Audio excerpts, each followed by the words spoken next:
What is up, everybody? Hoang Zero here, and today I am joined with my partner Zero. Hey, what's up? All right, and so before we kick off into the tier list, which I know you're all here for, I actually wanted to start with a different little segment today, and that segment is we're going to be talking about something that is, a very long-standing part of the TCG, blockers. All right. So why are we talking about blockers? Well, so blockers are something that we did predominantly see in a lot of the earlier formats, and then as time went on, blockers lost a lot of their relevance. I believe this began in the BT6 format because the notion was Bond of Friendship, which is bot decker blockers, and then ever since then, we haven't seen blockers as much, right?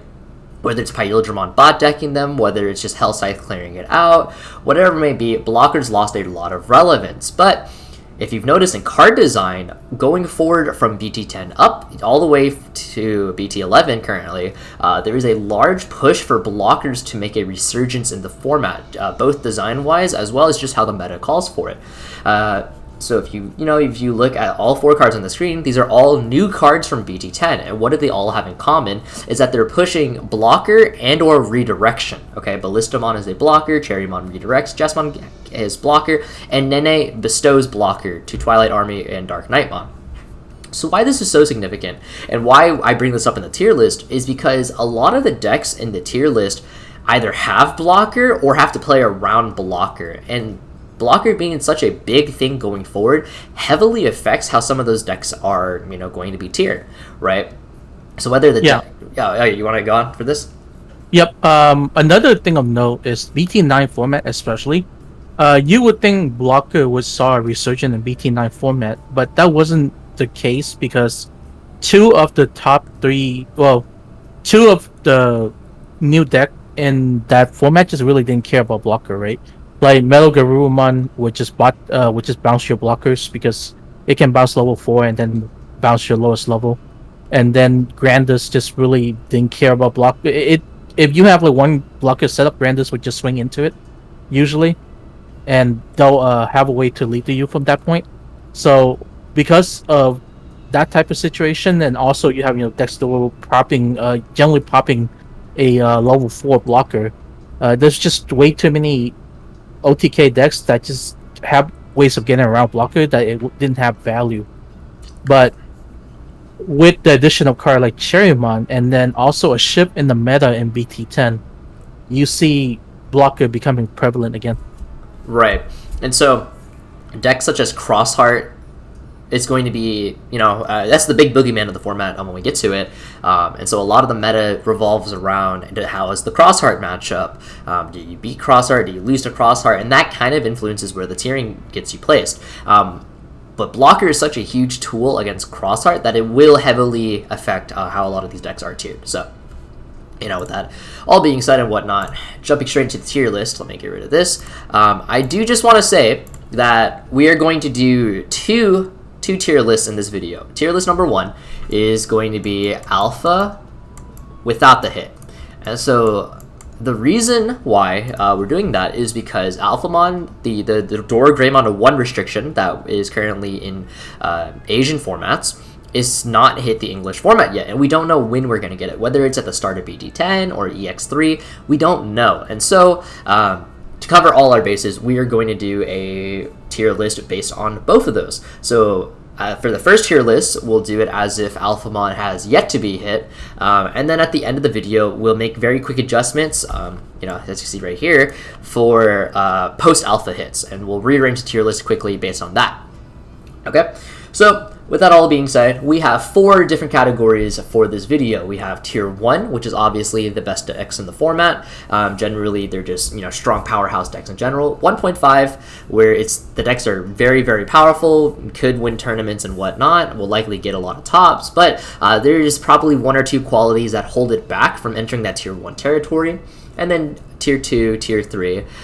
Tier 2 being, it's still a strong deck, but it probably has a lot more issues than 1.5. And then Tier 3 is probably decks that will not see success in territory.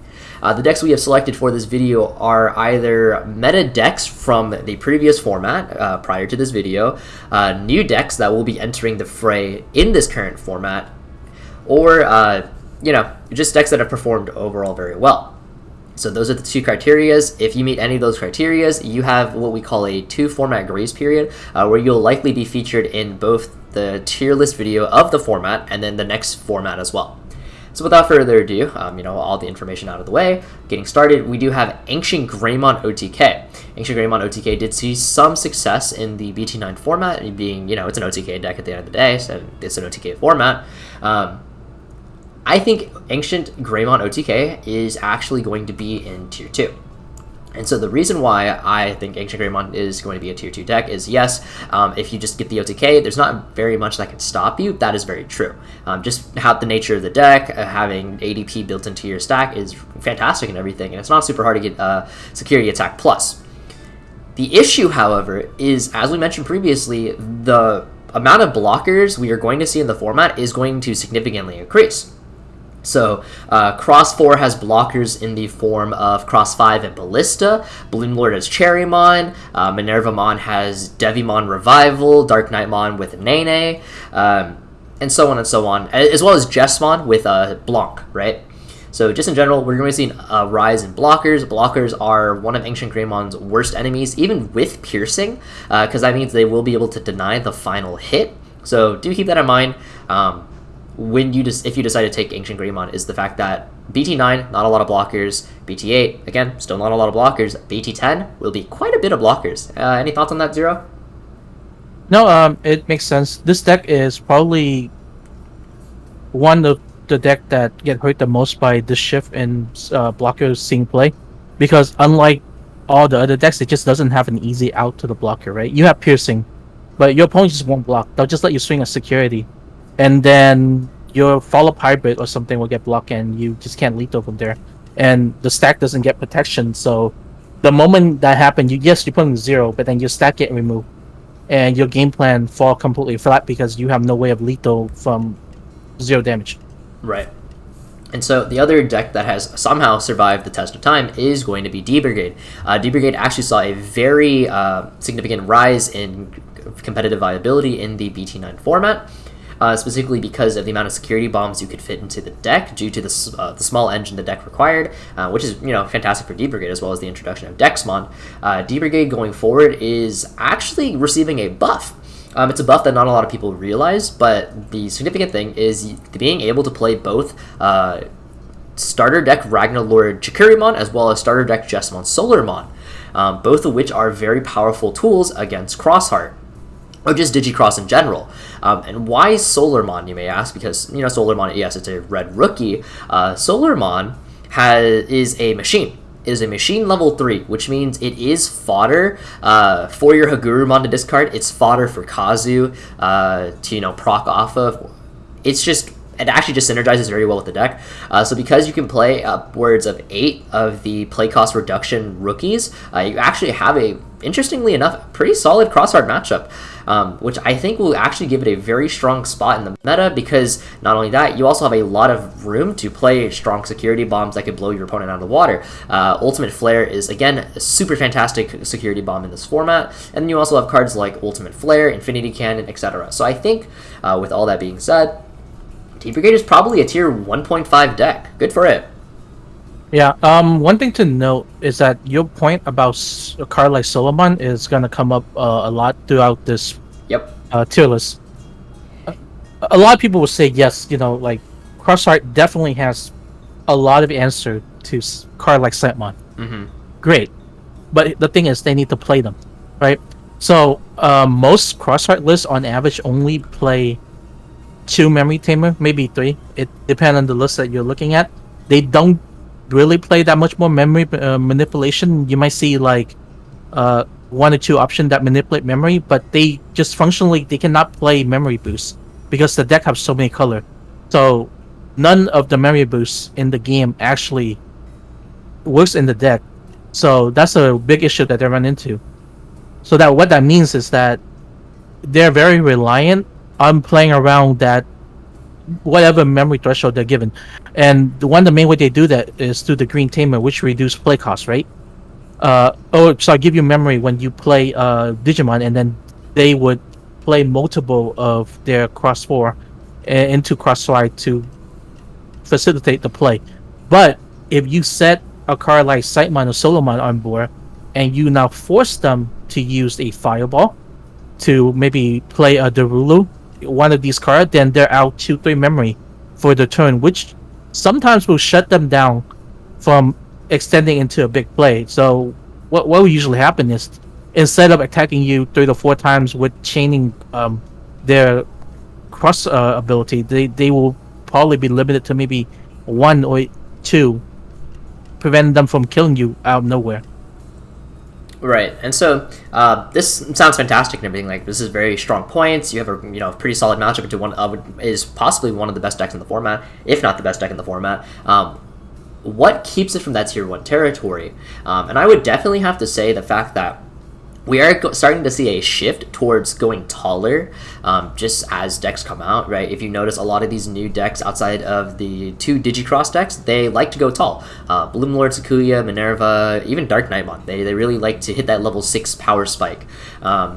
And Deep Brigade doesn't go for that, which is fine and everything, that is the playstyle of the deck, but that does come with its own weaknesses and whatnot. For example, Blue Flare is able to very easily stun out the deck because you won't be having enough sources to prevent the stun from Metal Greymont and whatnot. You have to be afraid of certain things like Minerva Loop just establishing itself on top of you, and you have very few ways to break through that board, and just things of that nature. So I definitely do think D Brigade can make a huge impact on the meta, but I do think that just being confined to a primarily Rookie Rush strategy is going to keep it from being in that tier 1 territory, right? It is kind of, I wouldn't say, just not very flexible, I guess that's what I would say. Yeah, it's lacking in reach and longevity. Right. It's still very glass cannon sort of way, where you run into one bad Dexamon or something that pop your board, and you start running out of resource to get back into the game. So you will run into issue where if you play into a deck that's a little bit more defensive or a little bit more control, you're gonna run out of resource before you kill them. Yeah, you quickly realize just how little you actually draw in this deck, and your hand kind of runs thin fast. We're not here to talk about D Brigade all night. Moving onward, we do have Bellstar, one of the decks that was predicted to make a significant splash in BT9, but unfortunately barely made a dent at all. If memory serves correctly. Do you want to take this one away, Zero? I don't really have much to add to the conversation. I think the deck itself is very it's very meta dependent, and I think the way the English meta shape up is especially with how dominant Melga ended up being, it's just very weak into like fast aggro deck, and it doesn't really heal, right? So you have your 5 security. You play a number of options, but if you don't hit your good security check early enough, you kind of just get blown up by aggro deck. Mm-hmm. So that's the issue that I see that the deck runs into, and none of that has really changed. You have the same issue into Crossheart now. If you hit one of your deletion option instead of like your Kokaido spread, then Crossheart still get the save. A lot of this the body they put on board still gets saved. So that's the problem. Right. So if you had to place the Bellstar, where are we thinking? I think it's probably tier 2. Okay. Of all the late game strategies in the meta, is probably among the weaker ones. Mm-hmm. And so I do think the thing that keeps it out of that tier 3 territory is that Bellstar, it still has a lot of cards up its sleeve. Nailbone spam is obviously very, very powerful. And just having, strong security checks like Fly Bullet and whatnot, being able to just blow your opponent out of the water, sometimes can just clinch you that game. But I do think, just in general, that Nailbone spam is probably going to keep it out of that tier 3 territory. So, good for Bellstar. A fan favorite deck is coming up, Imperial Dramon. Imperial Dramon it saw a lot of success at the beginning of BT9 because Megadeth was such a huge card for the deck. And I do think it is going to continue seeing not a lot of success, but it will continue being a pretty strong deck that should be on people's radars going forward into the BT10 format. Why do I say that? Is because you have tools like the Pyel Dramon that will bot deck a lot of powerful threats. You have the Megadeth, which is not only a very powerful card from hand, but also a very strong card from security. And you have very strong aggro tools just in general.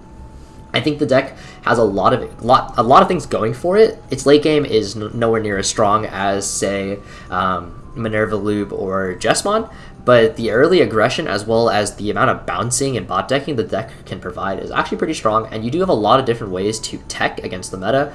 For example, it's not too much to ask for if you wanted to tech Nidhogg, for example, against larger boards. You could also play Gigadeath. I know it's a card we meme on all the time, but surprisingly, Gigadeath is very good into Bloom Lord, so if you find yourself playing into a lot of Bloom Lord, Gigadeath is something that you have very, very easy access to.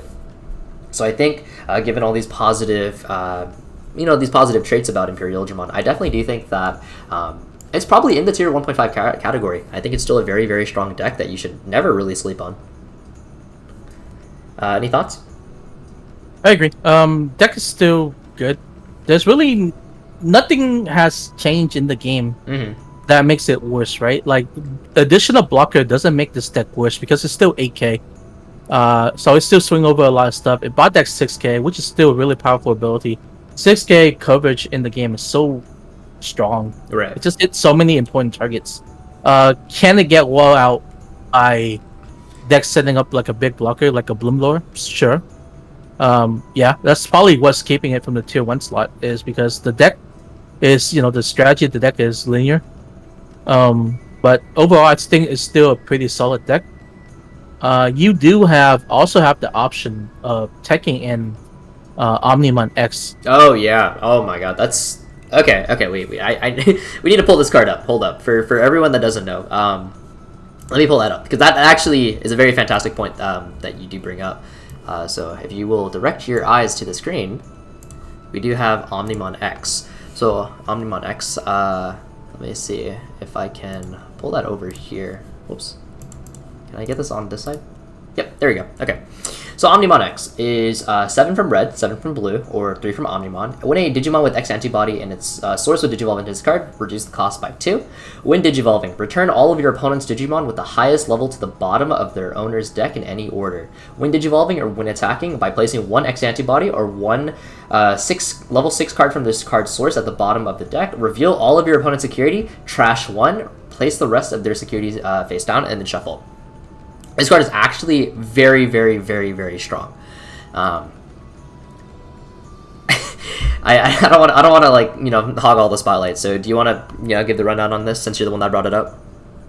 Yeah, I mean, it's just a very solid card, right? Like Imperialists have the option of running BT5 Omni as a finisher if they want to, but sometimes like you can use that BT5 Omni instead to hit a body or something, right? And then you can follow up into Omnimod X if you want to go that route, or just go into Omnimod X directly. And because you're playing a deck that can evolve a level 6 over a level 6, you actually have multiple targets for the burn skill, so you can use it more than once. Right. Without needing the X antibody card. And the ability to just bot deck highest level is fantastic, because it hit multiple cards. It hit all of the highest level, so your opponent is setting up 2 level 6. Like you play into Bloomlore or something, and they set up 2 level 6. You say, well, goodbye to your big stuff. It hits. It can do well into Maste, setting up a big board. It's just a pretty good card in general that I think should probably see quite a bit of play in both any red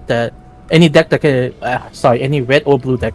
Yeah, not only that, being able to remove a security of your choice is such a powerful ability, because that means you can remove cards like the Chaos Degradation, you can remove a Hammer Spark from security, you can just remove those nuisances and whatnot. But yeah, I actually 100% agree. Omni X is going to be huge. It's 16. Yeah. It is going to be 16 is such a 16 is such an important threshold, because so many things in the game cannot remove 16 cleanly. Right. Grandus cannot remove this card on average without dying. All right. So moving on, we do have Mossdemon, and so we defer to Mossdemon expert Hayes. If you don't know, he is a huge Mossde one trick, very, very reliable person on this subject.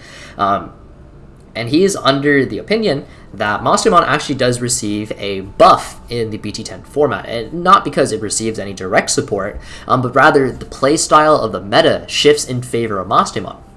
So previously, Mossdemon in the BT9 format, it fell a little bit out of, fell out of grace. And the reason for that is because Mossdemon does, not super well into decks that just clean out your security entirely, right? But going into the BT10 format, we see a lot of chip damage coming up, right? Cross 4 getting that chip, Blue Flare, Bloom Lord, Minerva Loop, all these decks that want to chip you over time. And so Mossdemon, it benefits from all that chip because that gives you extra opportunities to hit those Hell Scythes, to hit that Mako, whatever it may be, just in general. Getting chipped is great for Mossdemon. It's fantastic. Hitting the Hell Scythe into a, I believe it's Maycrack, right? It's Maycrack. Yeah.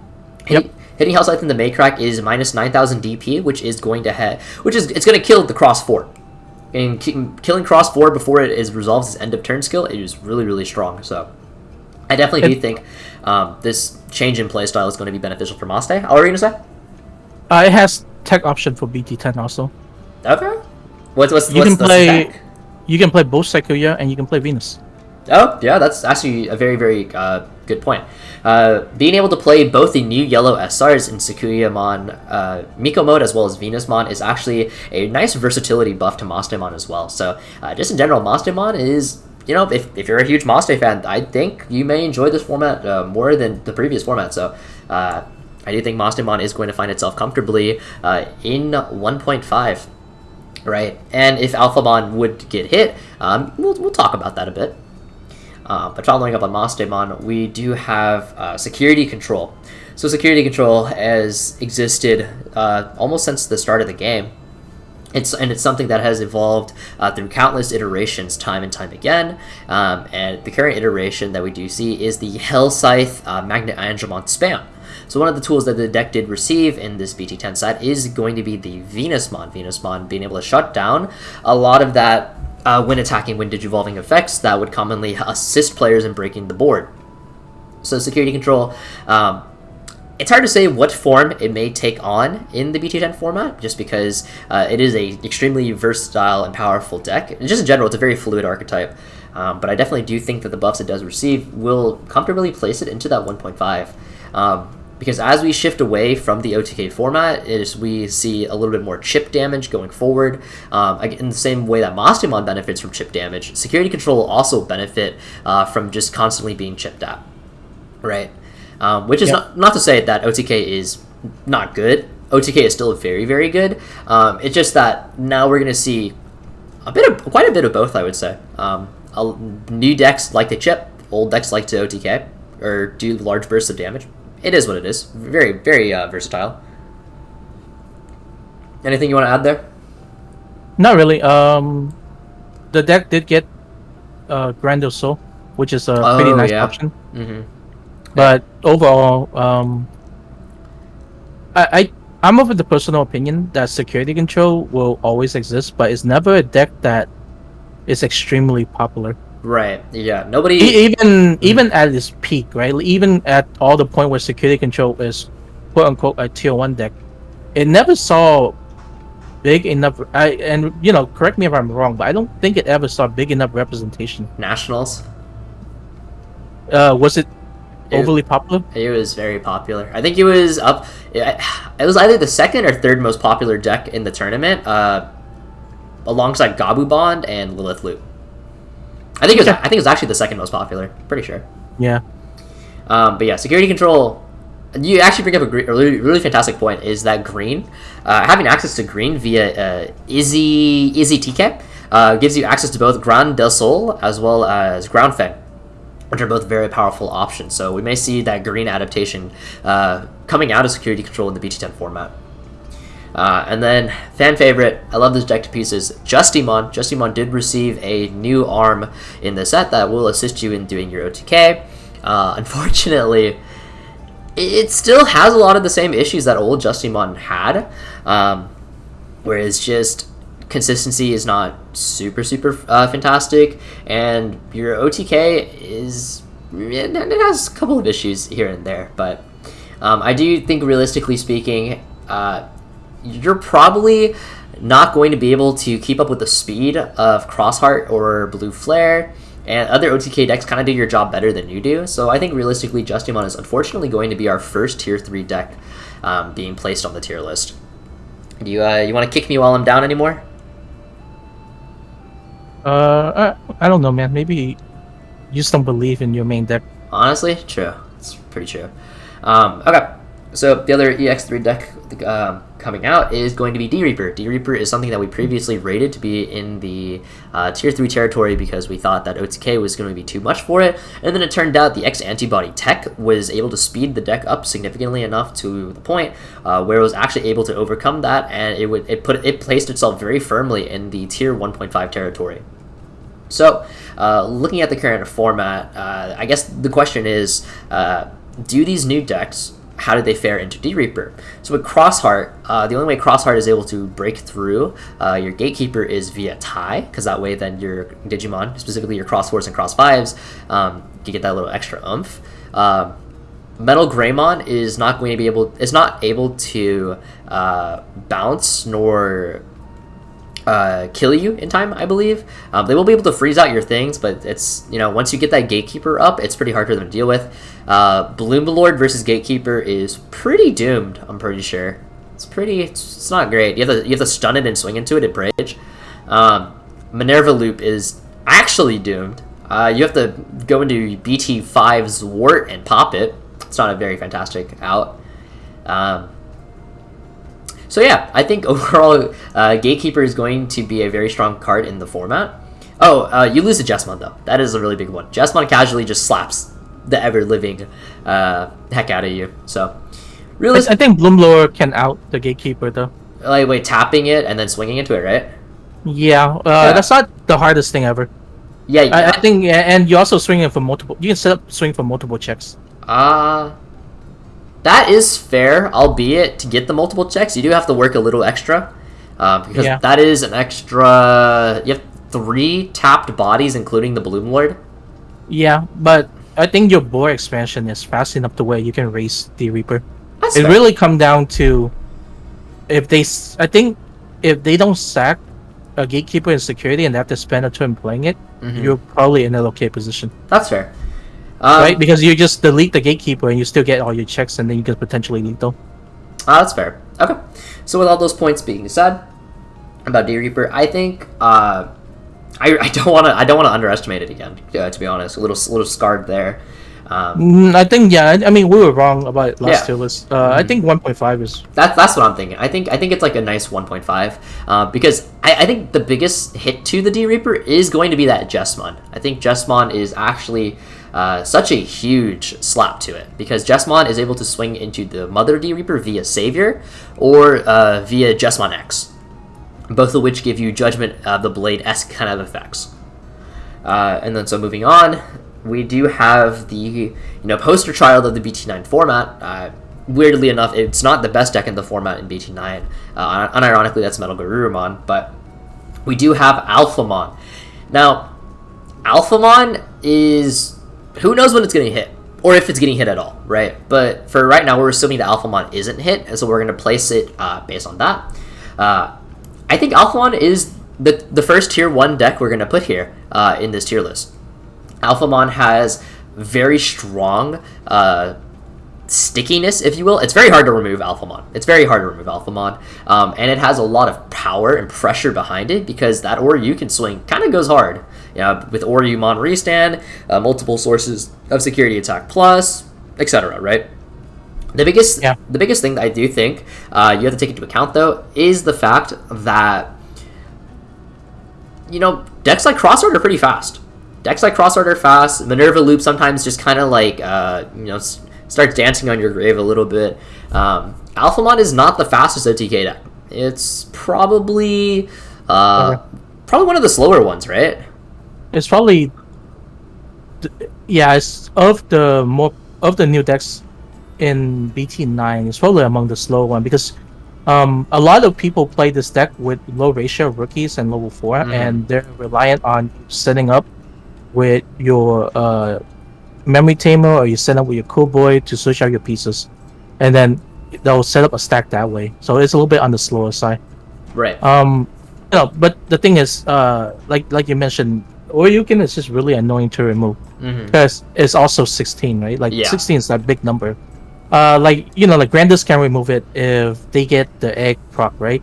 But a lot of times, what can happen is like Alpha will come out and it'll pop the Grandis stack, and your opponent will have trouble clearing the Alpha if they don't have access to burst DP source, because Grandis only hits 16 without the egg, right? Yeah. So that's the situation that you run into when I was playing the matchup. Just like it feel like you don't need. It's one of the few decks where you don't actually need to kill the turn that you move out, because it's like, well, I put you to 0 security and I have my gigantic Alphamon that has like protection from everything. Good luck. What are you doing? Hey. Yeah, I think that's definitely one of the strong points of this deck, is that you can not OTK and stick on your Alphamon and you'll probably be okay. Whereas other OTK decks that we'll get to, if they don't OTK, then they're very susceptible to getting their stuff removed, which then puts them into a very awkward position. So next up on the list, we do have Black War Greymont Gaiomon, and this is actually a very interesting deck that does receive a indirect buff in the fact that it has very easy access to Tamer removal. Tamers are going to be a very, very huge thing in this format because of both of the Digicross decks relying so heavily on those Tamers for their save mechanics, as well as allowing them to Digicross for using materials underneath. Crossheart Tamers are all 3 cost, and Blue Flare relies on Kiriha, which is a 4 cost. So using Black War Greymon, you can pop double 3 cost Tamer from Cross 4, and then you can get rid of Blue Flare's Kiriha. So I actually do think the Tamer removal this deck has is going to put it in a very, very good position with tier 1.5. I definitely foresee that removal being a very, very handy tool going forward. Yeah, the style of this deck also play well into the most popular Crossheart build, which is the Sunrise Buster build. And if they play Sunrise into this deck, they're most likely not going to be able to remove your level 6. Because generally you're just going to be pop their yellow and red Tamer, right? Right. Those generally are the more high value target because you're going to pop the Taiki. And once that happens, they're probably not going to have enough Tamer on board for Sunrise to pop your 13k. But yeah, so also another really good point is the fact that you have blocker in this deck, and being able to go into the Black War Greymon, pop double Tamer, and then sit on a blocker is going to make it pretty difficult for the Crossheart player to break through that, right? Yeah. Okay, moving on, we do have another OTK deck. Following up on Alphamon, we do have Grandis Kuwagamon, who started picking up a lot of steam towards the tail end of the BT10 format. I think the greatest strength of this deck is the fact that the pieces you require to OTK are not very specific at all. Outside of the 2 6s, it can kind of just be whatever you want for the rest of the line. So you definitely have a lot of speed going for you, at least more than Alphamon, right? And you do have a lot of pressure and how much damage you can output. The issue with this deck is the fact that if you don't OTK and you're stuck on the board, it's very awkward. It's very, very awkward. Because you don't have any protection. You don't have Alphamon's level of protection, nor do you even have Metal Garurumon's battle protection. At best, you have like an Ice Wall-esque effect from Okuwamon promo. So I think it's because of this lack of protection, and the fact that Grandis Kuwagamon only gives you, it only gives you DP on your turn. I think it is going to be, a high tier 1.5 deck, but I don't think it puts it into tier 1 because of that reasoning. A huge buff the deck did receive is the Kokuwamon from BT10, because what that means is that now you're able to cycle even faster off the Kokuwamon X. So that's actually a really fantastic buff. Unironically, a single rookie makes a huge difference for the deck, which is another reason why this deck is going to be placed in a pretty high spot in the 1.5 territory. Anything you want to add there? Yeah, I generally agree with the rookie being a huge buff. Just because one card added so much to the deck. But it's still running into the issue of being fairly reliant on seeing promo Kuwagamon or Grand Kuwagamon. This deck kind of still fall apart if you don't see the promo, especially more so in this meta where you just have like a big body without protection. Yes, swing for 16, but if your first stack is missing the promo Grand Kawaga, especially, you're gonna run into into faster deck like Crossheart. If you give Crossheart enough time to set up, they're gonna start killing you. Right. Also, hey, you get Grandis Soul as well in this deck, so that's cool. Yeah, it's instead of Ground Fang, right? Yeah. Okay. Do you want to take the next 2 or 3 decks? Sure. Okay. Yeah, we have coming up is Metal Greymont X. This is the best deck in format in BT9. Based on result, it has the most representation in tournament in English so far. Thanks to Hayes for tracking all the data. There's really not much to say, right? The deck is still good. Mm-hmm. Very speedy deck. You know, Metal Guru, Go, Burr. Still swing for multiple check. It has battle protection. So basically, effectively jamming. It's incredibly fast. It doesn't need that much setup. It's probably one of the few decks that is, I would say, is less susceptible to Tamer pop than something like Alpha Man, right? Mm-hmm. I think Alpha is a lot more reliant on keeping all of his Tamer, while this deck is really not. It's really, once you see your pieces, you just get going. And sometimes you kill your opponent before, they can do anything. And it's just a good deck in general. And also benefit from being the ability to play Omnimod X, because it has the X antibody option also. So you can follow up the one issue with this deck before is like sometimes you go into your Metal Greymont X, right? It doesn't really do anything after you evolve into it.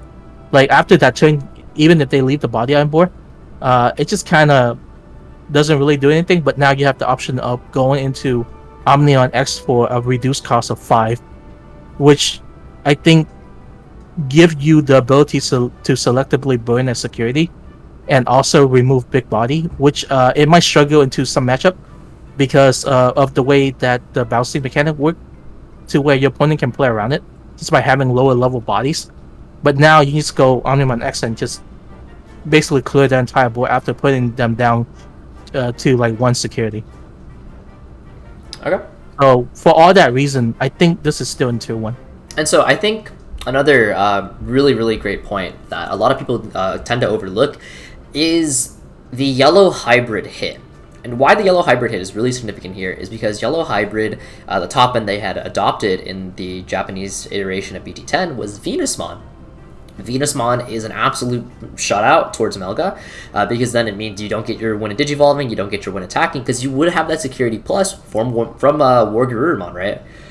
So because Jet Sylphimon being hit to 1, that means we're likely to see less representation from that Venusmon style of deck. And so because of that, that is an indirect buff to the Metal Garurumon. So I think Metal Garurumon is going to find itself comfortably in that tier 1 slot. Okay. Moving on, you want to take next up? Oh, what's up? Yeah. Next up, we have War Greymont X. This deck, I am very conflicted about, because actually going to BT9 meta, I thought this deck, if people watch the BT9 tier list, I was pretty high on this deck. I thought it would perform well, or better than it did with the hit to yellow hybrid, but it just hasn't. It turns out Black War Greymont has just been the more popular. I wouldn't say more popular, but it's the deck that has seen more result. I'm not really sure why exactly. I guess it's maybe the issue is that this deck has perfect stack syndrome, where you kind of need to see like everything to do your 5 checks, right?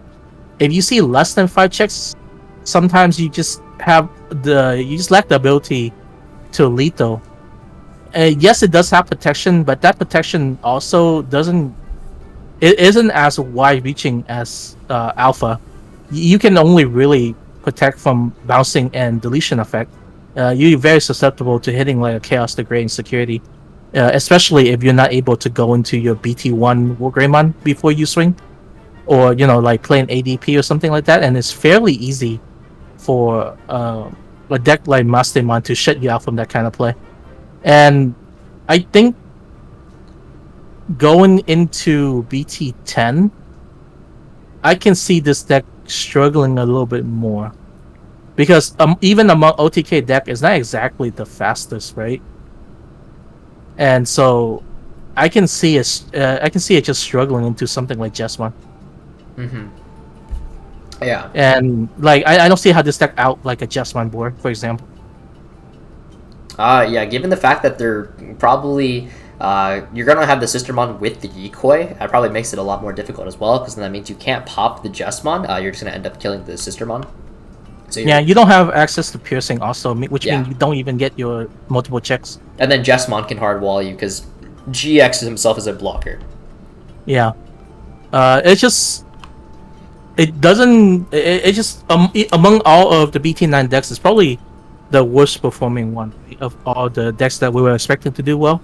Right. And I think because of historical result and because of the new meta, not exactly looking favorable for this deck, I would put it in tier 2. It's still very playable. It's a solid deck. I just don't see it in the 1.5 territory because I don't see any reason why this would start performing better than it did in BT9. Mm-hmm. Okay. Yeah. I mean, it did get an Omnimod X, but I don't think that's enough. All right, and so before we move on, you start talking about the next deck coming up. I do just want to say a shout out to the person that first introduced this deck into the format for BT9, Fenton from the UK. You're cool. Love you, man. All right, go on. Alright, what do you want to call this? Ofani Temple? Ofani Loop? Ofani Control, Ofani, what do you... It's not even really... I don't know what people call it, loop. It's not really a loop It's deck. It's not a loop deck, yeah. Anjouamon X Gober, like...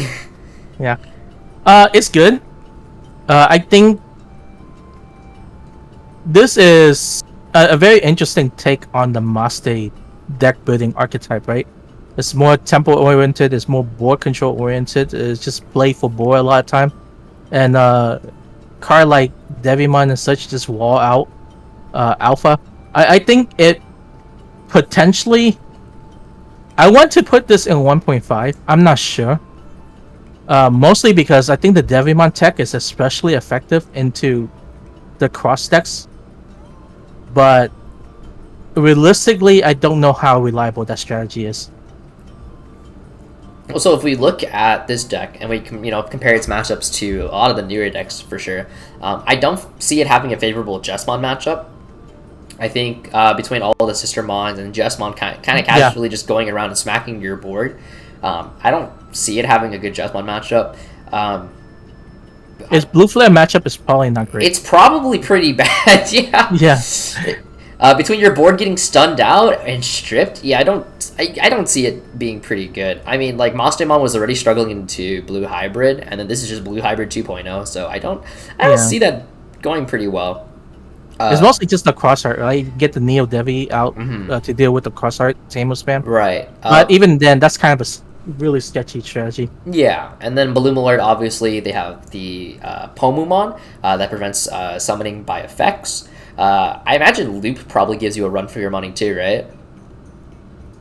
Yeah. Of course, yeah. Loop, I think Loop in general is very strong into a lot of decks in this meta. Yeah, I definitely do agree with that. So yeah, so probably tier 2. Yeah, probably tier 2, right?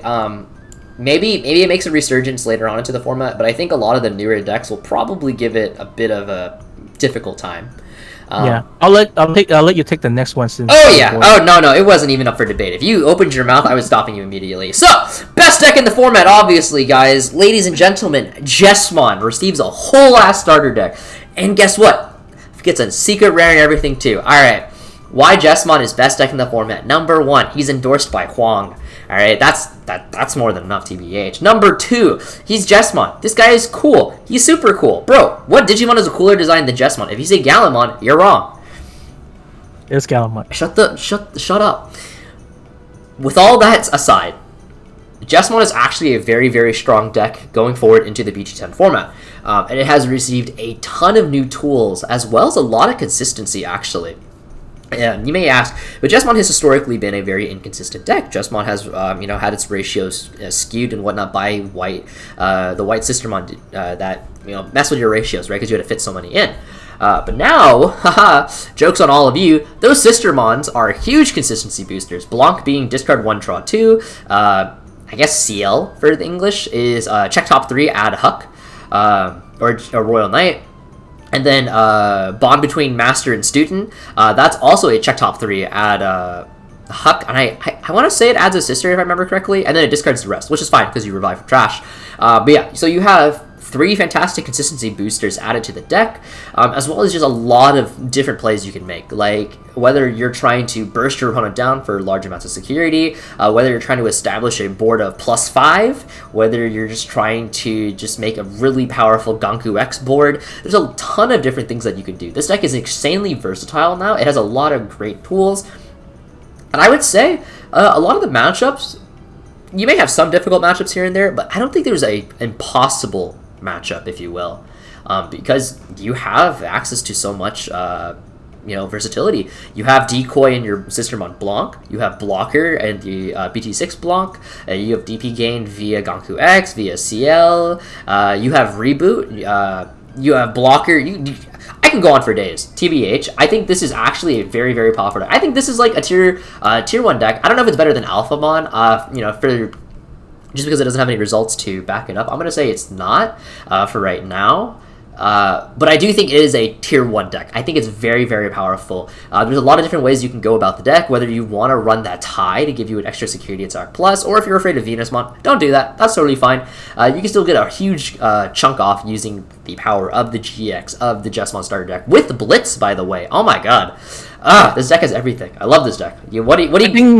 I think this deck has solid it can have pretty solid matchup into Melga, because you can set up just a big blocker that Melga can't just easily outright. And then you also have, I think, pretty solid matchup into Alpha.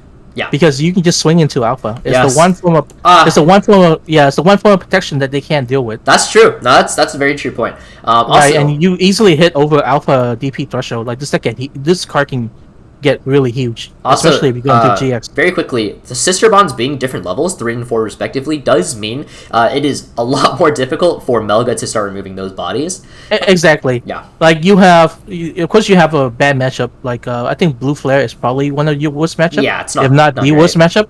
Yeah, but across the board, like, it's good into all these protection deck. It has excellent match. You basically auto win against D Reaper.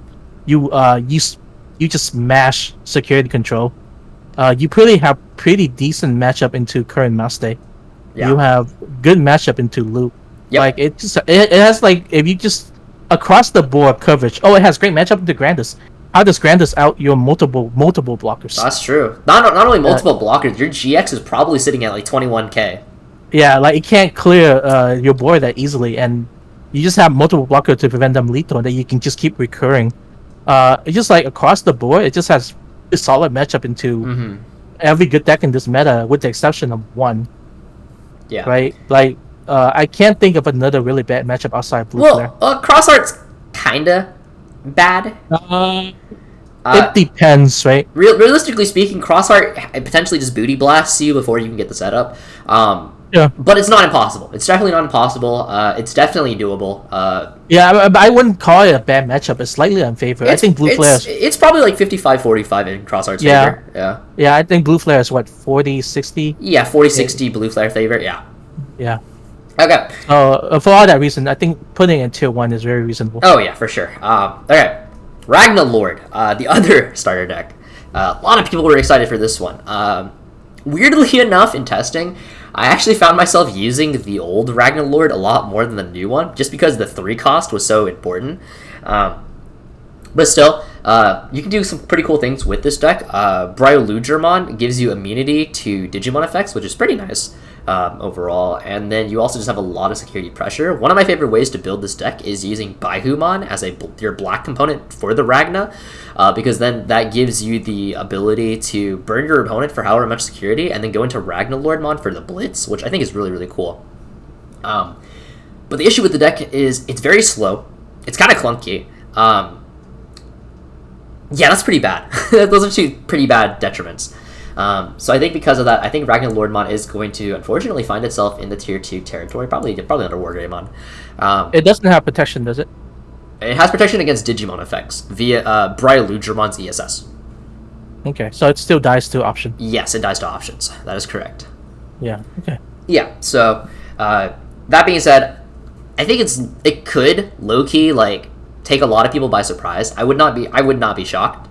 I think it weirdly enough has. I think it's like a super. I think it's like low key sleeper. I doubt it does very much, but like I wouldn't be super surprised if it got like a top 16 here and there. TBH. Yeah, if it get a random top because someone have a guy run, I wouldn't be surprised. Yeah, right.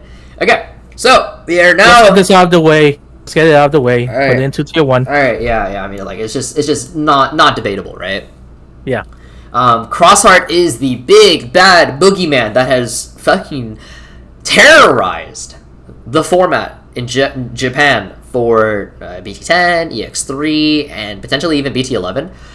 It is a very strong. It's pretty consistent across the board. It's very fast. Sometimes it just cross 4 loops you and then just booty blasts you to 0, and it's just like, oh, I guess that happened. It has great recursion. It just does a lot. It does a lot. So, do we think Crossheart is going to be the big boogeyman it was in Japan in the English format? I don't know how you feel about the 0, but I actually am going to say no. I don't think it's going to be as bad as it was in the Jap. Yeah, it's still a tier 1. It's still arguably the best deck in the format. Okay, don't get me wrong on that part. But I think there are a couple of things that potentially are going to hold it back. And one of those biggest things, and I know there's a really huge divide on this in the community, is the fact that our format is primarily best of 3. I think best of 3 is actually going to hinder this deck, not a lot to say, but it'll make it so it probably won't win every single tournament across the board. Because best of 3 is asking Crossheart to perform an additional 16 to 24 times on average in a day, mind you. And sometimes if you don't open the nuts across the board, you're going to get locked out of the game. Like Minerva Loop is going to lock you out of the game. Sometimes Jessmon's going to lock you out. Melga might just run you down before you get the chance. Or you might just hit a security bomb and just have an unlucky streak, right? Like Mega Death, for example, from Imperial. One thing that I mentioned earlier is the effect like Solomon and Sidemon and the recursion of those effects, right? So primarily this deck, as mentioned previously, this deck weakness is that its memory threshold is not that high. Mm-hmm. It's very reliant on using Jeremy to reduce your cost to keep this play going. So if you're able to, you don't even have to completely shut it down, but if you're effectively able to just slow this deck down enough to where it just can't spam multiple X4 in the same turn, you're probably in a pretty good position already. Mostly because, I think this deck is going to be the deck that everyone is going to build to beat. Yeah. Right? Like, everyone is going to try to tech to out cross 4, and there's definitely a way in the game to do it. Oh, yeah. And so, for that reasoning, I don't know if the JP Sunrise Buster list will perform the same way it did in Japan. So I think the biggest thing though to consider is that across decks in general, I think we're going to see an increase in removal in the security, specifically to blow out the cross 4, right? Because if you deny them that end of attack ability, that prevents the Tamer restand, that prevents them from getting all their sources, and I think that's actually going to be very, very huge. I think we're going to see an uptake in cards like the Grande Soul. We're going to see an uptake in DP minus, just things to deny cross 4 for getting off that end of attack. Yeah, and like you mentioned earlier, I think Yellow Hybrid existing was also a big detriment to the Japanese meta, because it seemed like Yellow Hybrid potentially gatekept some decks that could have performed well into Crossheart. Yeah, for example, decks that did get gatekept, for example, was going to be that Imperial Dramon. It was going to be that Metal Garurumon. Things like that, of that nature. Yeah, and Crossheart, despite how fast it can be, it takes a little bit of setup. Yeah. You do need to hard play a couple of Tamers. You need to see draw all your pieces. I mean, sometimes you open all 5 pieces. That's excellent. But there's a lot of instances where you're spending 2 to 3 turns using Fireball, using like Hero in the Sky to dig for your pieces because you're missing exactly 1 piece, or you're missing like 2 pieces, or you're missing the cross 4 itself. A very core piece that you could be missing is the Shoutmon, because your stuff doesn't have rush without the Shoutmon.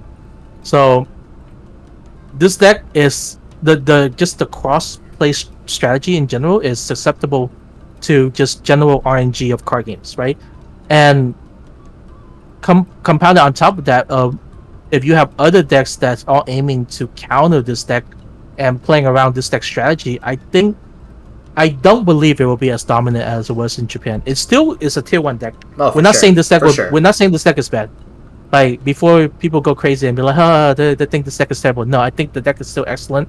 Arguably best deck in format still, but I don't think it would see anywhere near the result it did in Japan. All right. So speaking from experience, because I've played a fair amount of this deck. I play tested this deck just to get a feel for it and whatnot. And the amount of times, I swear, I think it's just me, TBH. The amount of times I had to play a cross 4 for 3, ouch. It sucks. It really sucks. Even not just you. We were watching testing between really good players. Like Ying was testing into other very good pilot of the deck, and sometimes they just don't see the piece. Yeah, like they don't see the piece, they just get shut out of the game. That happens quite a bit. Yeah, like if you have to play the cross 4 for 3, it sucks a lot. Like it just flat out, it sucks a ton. Yeah. But more importantly, because you're asking for the deck to perform an additional 16 to 24 times in a day, the chances that you get those shitty game states, it's you're asking for a lot, right? You're just asking for it to not brick on itself, just more in general. So I think unironically, Blackboard Greymont I think was another deck that might have been shut out by Yellow Hybrid. Yeah. Yeah, because you can never pop enough Tamer against Yellow Hybrid, right? They just generate too much. I think that deck existing will shut down this deck, because now you have, if you play into Crossfire, you know that if you just pop the Taiki, they struggle a lot. Oh yeah, that's why you have to play the Kiriha as a pseudo 5th Taiki so they can Digicross. Which, by the way, if you don't see Taiki, wow, does the game fucking suck. But yeah, also the increase in blockers, being able to shut down the end of attack is also going to be really, really huge as well. So just again, Crossheart. Yes, it's very strong, but I do think we're going to see quite a few adaptations that will prevent it from being that boogeyman. Man, people are going to be so mad at us when they play into this deck and they get cross 4 3 times and then die. It do be the way. I get frustrated when Melga decides to open up combo and then beat me on the ground turn 3. It happens. It is what it is. Yeah, it do be what it be, yeah. Alright, so the next BT10 deck we're going to talk about is going to be that Blue Flare. Blue Flare is another very hyped up deck. It is basically Blue Hybrid 2.0. The thing about Blue Flare, two really huge points actually. Point number 1, your Crossheart matchup is pretty bad. It's not great. It's definitely not great. And the reason why is because they swing cross 4, and then they break the cross 4, and then they just leave their board blank. And then your Blue Flare sits there, and you're just like, this sucks. Because there's nothing to freeze. So you're just losing value. And then they make another cross 4, and they're just go herky-dirk-a-dirk. So your cross 4 matchup is not great. And then the other really bad matchup is BT9 decks in general. Because they're just going to be in raising. You can't interact with it. They're going to pull out. They're going to OTK you. And you're just going to sit there twiddling your thumbs. What can you do versus the OTK setup? Like, even if they don't OTK you, even if they bring their stack out, the chances that you are able to strip their entire stack before they just clap you back is not very high, especially with Tommy at 1. Tommy was a really big part of the Blue Flare deck, and losing that on-demand strip 3 is going to hurt the deck quite a bit, I would imagine. But regardless, it is still a Digicross deck. The Digicross mechanic is still very powerful. It has the ability to swing twice. I believe it has a restand, right? Yes, Metal Greymont will swing twice if your opponent has 2 body on board. Right. That's also one of the main reasons why it's pretty weak into BT9 decks. Against single stack deck, it doesn't get the full value of all the effect. Yeah. But generally, the way this deck like to play is that it's a lot of build run the red Greymont that give extra security check. So then your Metal Greymont can do 4 checks. Right. So overall, those are 2 really big detriments against it, but against, a good chunk of the meta remaining, and you do pretty well. Like, Mossdemon, security control, probably, like, Ophani Loop, Jessmon, you do pretty well into a lot of those decks. And so for that reason, I think Blue Flare is probably like a high tier 1.5 deck, realistically speaking. Just sucks your Crossheart matchup is not great. Alright. Do you want to take over this next one? Alright, give it to me. What do you think this deck is? Damn, you really just passed this back. Okay, No. I want you to give it a tier. Don't explain. Tier 2. I think Bloom Lord is tier 2. Alright, guys. Confirm. Hoang is a green hater. Anti-green main. I hate it here. I freaking hate it here. Fake green player. This man always said green is his favorite color, and then every time a new green deck get an opportunity to rise in the ranking, he always kick it down. I gave Durandus credit where credit is deserved. Bloom Lord does not deserve as much credit, unfortunately. I think Bloom Lord is pretty good in the set. Is it awkward because you're missing certain stuff from EX3? Sure. You mean the thing that is your primary source of tapping your opponent? Yeah. You mean? But I think you do have. Okay, look. I think you have way around that. Because this deck board expansion is still really fast, and especially with more OTK decks being in the meta, and their strategy of building in racing, your fast board expansion, I think, become a more viable strategy. Especially if you're playing into decks like Alpha that's sending multiple turns to set up, and you're like, turn 2, I get my Bloom Lord out. Alright. Let me tell you why this is a tier 2 deck. Alright, let me hit you with these facts, this logic, okay? Fact number 1. Yo, Melga's probably running you down. Like, hard running you down. Like, it's gonna bounce your board, and then it's gonna bounce Bloom Lord, and then it's gonna send you to the Shadow Realm, okay? 2. I don't think you can break a Jessamon board. I think you actually cannot break a Jessamon board. Without Hydramon, I think it's very, very difficult to break through GX plus 4 sisters. 3, I think Alphamon, unless you booty blast Alphamon, I think Alphamon's gonna pull out the Oryukin. Not only that, they're probably gonna pop a good chunk of your board as well via the Dextor Gray. Digivolve your stack, and then it's gonna Oryukin pop, and then just start swinging it about. So I think if you don't booty blast Alphamon fast enough, I think they're just gonna come back at you, and they're gonna send you straight down. Blue Flare is probably not great. Blue Flare is probably gonna stun you out. I think Grandis Kuwagamon is probably going to give you a fair amount of trouble just because there's not a lot you can do. They're going to tap out your stuff. Like, even if you redirect the attack, it still has piercing, and then it'll swing again, so that's ouch. Because they can just swing directly at the Cherrymon, and then you can like redirect it, sure, but then you've wasted your one redirection for the turn, and then you're just like, oh, well, that sucks. I'm pretty sure D-Brigade is a really bad matchup. Because of Ultimate Flare, because of how fast that deck can go. You don't have Hydramon to bot deck their stuff, so you rely on actually destroying their stuff via battle, which then means you're going to end up triggering a lot of their stuff, you're going to contribute towards their count, right? I think Imperial Dramon might be very dicey. Do I need to keep going? You guys see this hate over here? It's the truth, man! I play a lot of this deck, it kind of sucks sometimes, look! Man, he has no faith in Green Jesus. Oh my god. Go after him, green player. Defend your god! Defend your god. Do it. Defend him. I think low 1.5. No. I think high tier 2. I'll give you high tier 2, and that's kind of where I'm sitting, dude. Because you're losing to Schwartz from Security Control. You're losing the Mega Death, and then Pyildra bot deck. You're probably not breaking through Mossdemon until you get access to Hydramon. Yeah, I don't know, man. What deck are you favorable into in the meta? I think this deck is fast enough. Like, being able to move out Agitar and go into Bloom Lord of 1 memory and then set up a third body is already pretty nutty. I mean, I think, like, this deck... That's a turn 4 play, though. Is it a turn 4 play? Yeah, because turn 1 you play 1 cost, turn 2 you play... you Digivolve Agitar, pass turn, and then turn 4. Or turn 3, I guess. Yeah. Yeah. I was thinking if you like pass it back before, but yeah. Turn 3 play. Yeah. I don't know. I feel like, especially if you're playing into deck that is just setting up, being able to blow up. But you also have access to beaming. I think you can kill a lot of decks on turn 4 if they don't answer your board immediately. Listen, I would give you the benefit of the doubt if we had Hydra, if we had the new Pomu.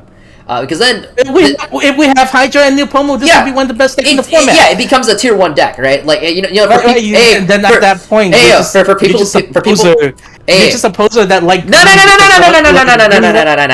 Hold up. Okay, first of all, here, I'll put it in tier 1, so people, they're like skimming through the video, they'll be like, whoa, tier 1, like crazy. Now, I will give you low tier 1.5 on a good day. But on average, high tier 2. I'll take it. Listen, man. Don't say I never did anything for you. Look. Dexmon kind of just booty blasts you. Alright? Like, I think people have this notion in their head that Dexmon is going to be such a huge part of the format that they're just going to... That Bloom Lord is a casual, like... It's a casualty. It's just casually gonna get hit by the Dexmon, you know? Actually, is Dexmon gonna be a huge part of the format? I don't think it will be, weirdly enough.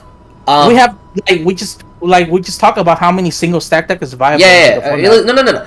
I don't think it's going to be a huge part towards the middle and the end. But I think at the start of the format, everyone has this notion that Dexmon is insane this format. And so it's gonna get hit.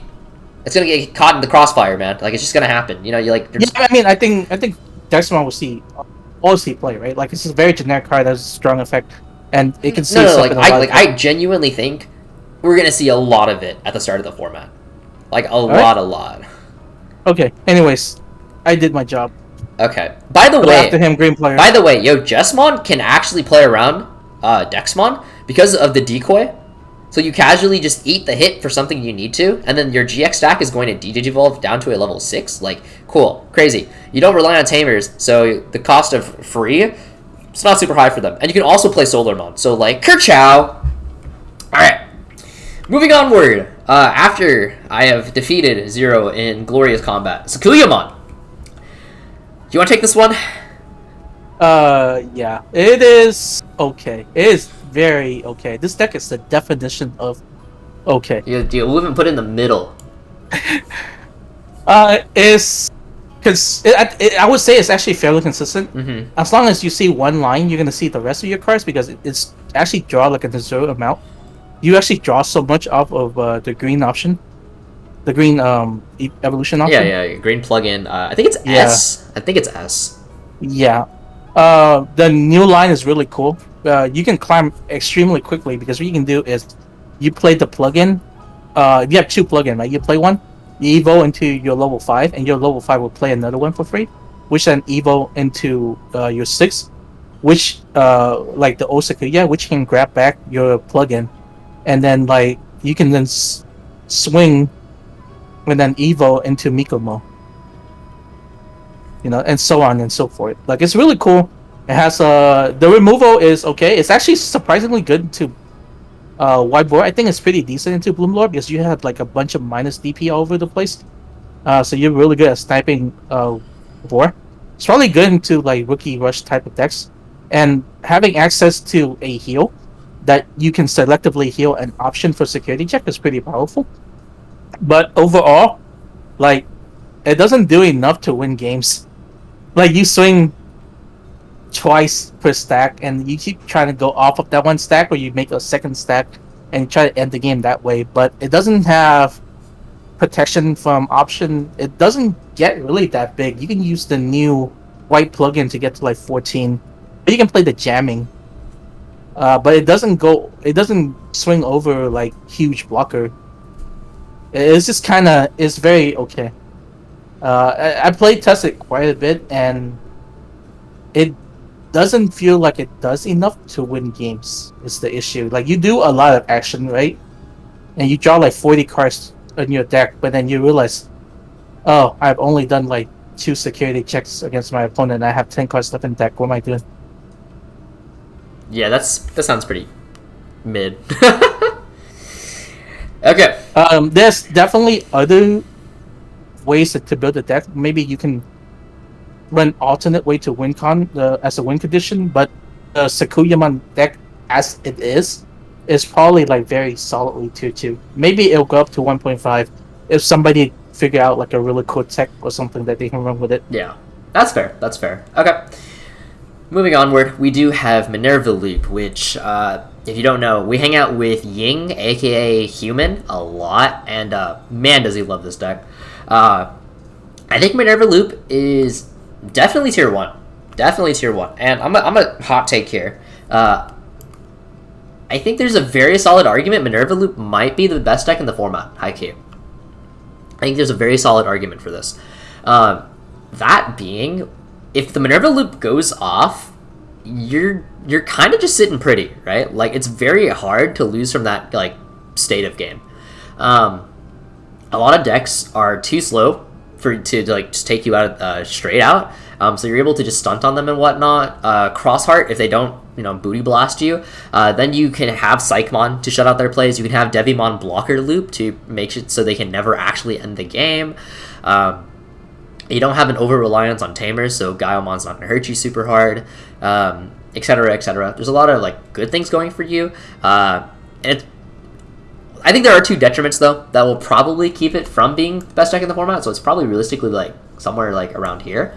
But one, it's skill cap. It's a huge skill cap on the deck. Like, Loop in general has always been a player skill heavy deck, and so you have to be good at micromanaging a lot of those things to get the results that you want with this deck. And 2, your Jesmon matchup is not fantastic. It's pretty bad. And so I think if you are unable to break through that Jesmon board, I think you're going to have a difficult time. And I expect Jesmon to be a very popular deck going forward in the English format. So I don't know if I actually agree. Really? With the first point. Okay. I think this deck is a lot easier than previous Loop to play. The issue with old Loop decks is sometimes they're very not sometimes, but they're very setup reliant. Mm-hmm. You need a lot of pieces in trash. You need a lot of cards in hand. It needs multiple specific pieces to work. This kind of doesn't. Okay. It's just like sometimes you have 10 cards in trash, and Minerva is just like, play your full cost option and gain 5 memory, and then just go off. Yeah. Like it just the deck just gives you the combo. Like you don't have to go through this entire. Well, you don't have to jump to actual loops to get through your combo. Mm-hmm. It just kind of happens. Yeah. And it's just like, I have Minerva out. I played the option. I gain 5 memory. I get free body out, and I can go to Lilith. I can go into other stuff. I can extend the combo. My Jack Ray is certainly like 2 memory each. And it's just like, like it just happened. Does it run into a break-in issue because this deck have to run extremely scuff ratio? Yes. But I think that's just purple deck in general. Yeah. When's the last time we have a consistent purple deck? I think the biggest selling point of this deck is the fact that your Crossheart matchup is, I would say, in Loop's favor on average. Unless they just, again, booty blast you out of Kingdom Come, I think you're probably going to get to the point where you just shut them out completely from the game. I think that is a really strong selling point. I think the onus is on the cross player to open really well to win this matchup. For sure. Can Loop loses to breaking? Sure.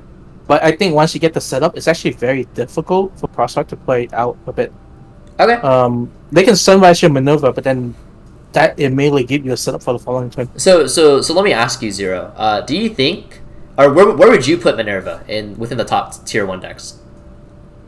I want to say realistically, I think it's probably the best deck in format. Okay. Yeah. So we're kind of like on the same page there. Yeah, I think because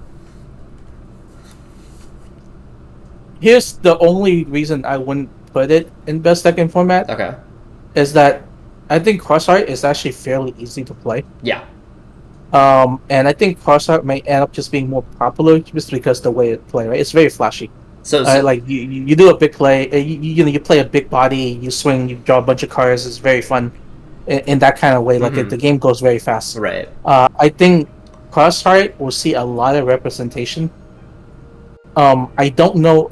I don't think Minerva is very difficult, but there is still an element of you have to not misplay your turn out. Yeah, which could stumble out quite a few players. Which speaking of which, one of the biggest things about the Minerva Loop is that it's kind of fragile at times. If your Cerberus dies, sometimes that kind of just sends your entire plan spiraling, which is why we see the back for revenge tech, because that gives you like kind of like a safety net, if you will, to continue extending your plays and whatnot. So, you have, when you play this deck, you have to be very aware when you can swing and when it's not a good time to swing. According to Ying, he's probably going to swing his first Cerberus about like 70% of the time, with the remaining 30% not being it. Because if you lose that first Cerberus stack before you start going off, your combo shuts down and you're kind of just stuck. So you do have to be like very conscious about that fact. Which, granted, it is 9,000 DP, and against Crossheart, where they have such weak security on average, you're probably fine. But you do have to be actively aware when it comes to decks against decks like Jesmon, who have so many 6s and 7s that potentially just hit you out of the game. Yeah, if I have to make a bet, like what deck win a major tournament of this format, it's probably Crossheart, right? It's probably Crossheart and Minerva Loop, right? So I don't think either is significantly better than the other. I think for the most part, Tier 1 is pretty open. Like, I wouldn't be surprised if any of these decks took a tournament. I think, realistically, in a perfect world where everyone is playing the deck at their optimal, I think Minerva is probably the best. Just, if we're assuming, like, everything doesn't hit the fan.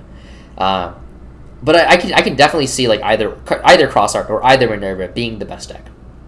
Yeah, I think as the format go forward, I think we might shrink down to maybe like 3 to 4 deck in Tier 1. Yeah, like right now it's larger. It's pretty large, I guess, as far as Tier 1 standards go. Because we haven't started the format, and there's a lot of questions that need to be answered as the format goes along. So we'll definitely see what happens. But that's our take on Minerva Loop. You can flame us for it if you want. I know a ton of people are actually putting Crossheart in Tier 0 for their tier list. So it do be what it be. But yeah, I think we're in agreement that Minerva is probably the best deck in the format. For the game's sake, you hope that's not true. Yeah. For the game's sake, we hope Crossheart is in Tier 0, right? Okay. Bagra Army. Do the thing. I'm doing the thing. Out of row below. Alright. Bagra Army. Do. If you want to know how someone really feel about this deck, just talk to Tessero. Tessero has so much feelings about this deck, and none of them is positive. It's not good. It's a deck without a win condition. Even in BT11 is a deck without a win condition. I don't understand the direction they were going with this deck. Oh my god, no, that's a lie. I understand the direction they were going with. They just didn't do a very great job. None of the commander having cross is a decision, a design decision. Well, it makes sense from a lore standpoint. But it should have been easier to do. And not all rely on one specific tamer. Like, the moment you lose that tamer, your deck just isn't playable. Yeah, if you don't see that tamer, your deck isn't playable. It's not. And even when you get everything done, it's like, how are you winning the game? What does it actually do? Oh, it does actually nothing. Yeah, it's not good. Okay. If somebody makes Bagra Army work, like if somebody takes Bagra Army to top 8 a major event, hit me up. I'll throw you up on the channel. Like we'll do an interview. We'll do a whole ass interview, bro. I'll bake you a cake, man. I don't know, but yeah, it's just I don't see it doing very well. Last deck though, finally after an hour and 18 minutes, my eyes. Dark Nightmod. Dark Nightmod did receive some significant buffs via all the new pieces, Dark Nightmod X, Digicross. It has Tamer removal, which is fantastic, as we previously mentioned, because you can remove cards like the Taiki, cards like the Kiriha, cards like you from Bagra Army, haha. And you can technically pop your own Tamers as well, because I think the idea was to pop Nene, but you're probably not doing that. In a perfect world, it's probably a tier 1.5 deck. In a perfect world. the major issues of this deck being it can kind of be clunky, it can kind of be slow. Sometimes you just don't get your plays going in time, or sometimes you just don't find your plays at all, right? And we're missing Chris. And you're missing one of the most important promos. You are missing the security rookie Dorumon, which was a huge part of the deck. Without that promo, your security is fairly weak. You lose a lot of consistency from the deck. Just not having that promo is actually a very huge hit to the deck. I think realistically, without that promo, you're probably in a tier 2 territory. With the promo, you're probably somewhere in the middle of tier 1.5 because having access to that Tamer pop is pretty nice. The Dorumon actually added just a strong layer of security for your deck because sometimes it will just top deck like a level 4. Yeah, sometimes it just randomly gave you the piece you needed, and then you can just pop off from there. But unfortunately, don't have that luxury, and so because you lack, that flavor in the mix, it feels kind of bad. So, this is the tier list, assuming Alphamon has not been hit. Take a picture, do whatever you need to do. But if we assume Alphamon has been hit, so put a little minus, boop. So take that, and then Alphamon without Doru Greymont, you lose your OTK potential. You also means you lose the Dex Doru Grey. You lose protection. Yeah, you lose protection. Cool Boy becomes worse. This deck feels terrible. Like it's like tier 3. It's like low tier 2, tier 3 territory. Like it's just at that point. Would you even play Alphamon focus build? I think you just play like something else, right? You just what do you play? Like what do you actually play?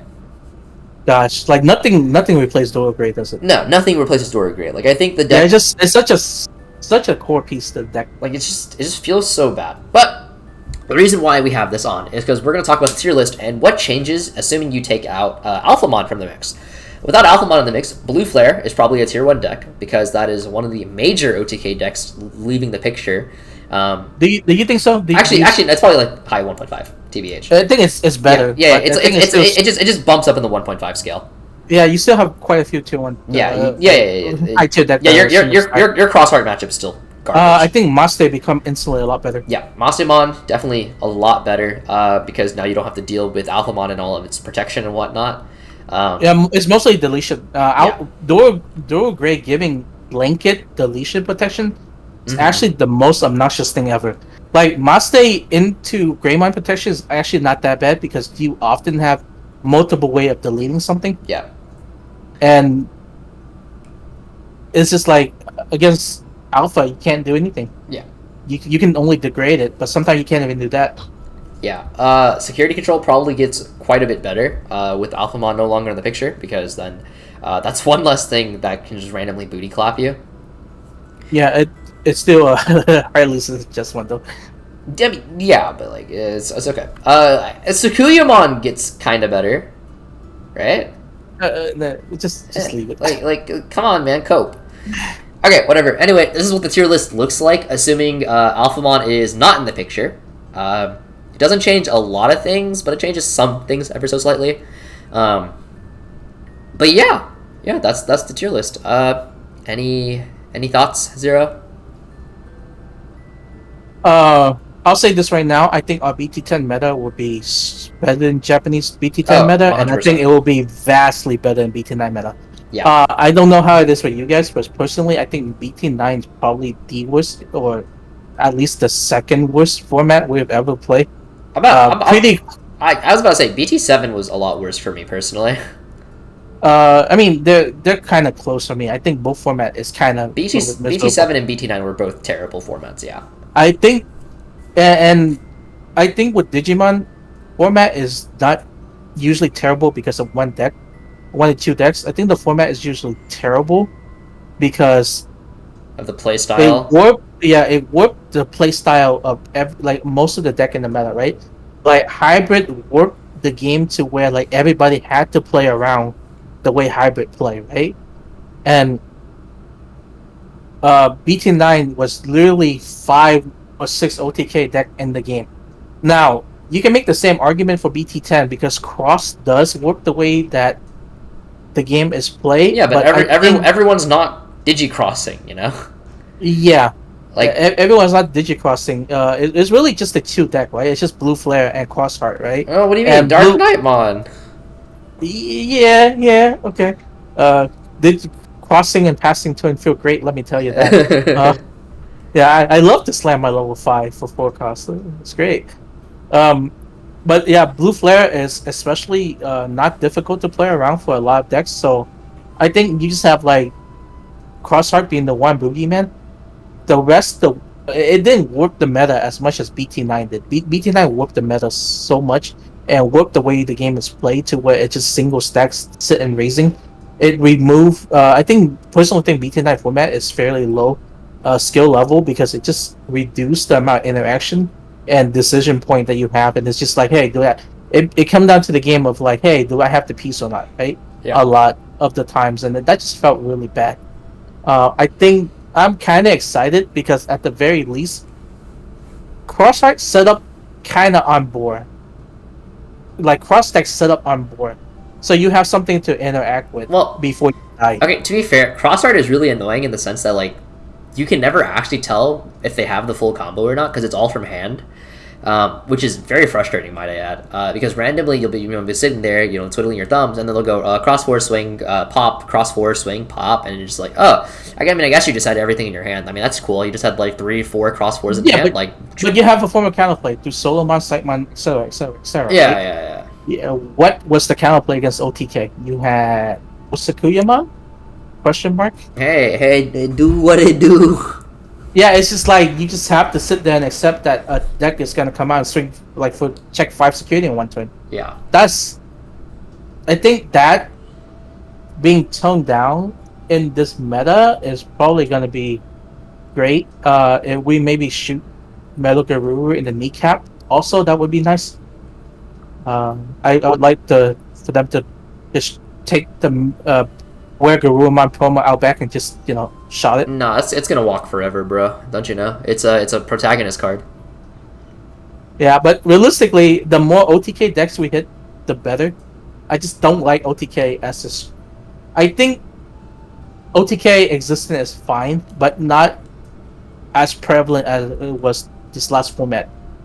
I think that's a general sentiment across a lot of the player base too. I think a lot of people just feel very down BT9 as a whole, Yeah. and I'm hoping BT10, the meta will be better. EX3 looks fantastic. I think BT11 looks pretty good. I think those format will be very fun and exciting to play, and we already found out that Nats is now in February, right? So there's a good chance Nats is going to be BT11 or EX3 format, both pretty solid format. Our biggest tournament of the year. Now, James, more importantly, the reason why BT10 is going to be an amazing format is because Jesmon's the best deck in the format. Jesmon's gonna win it all. Hey, on that note.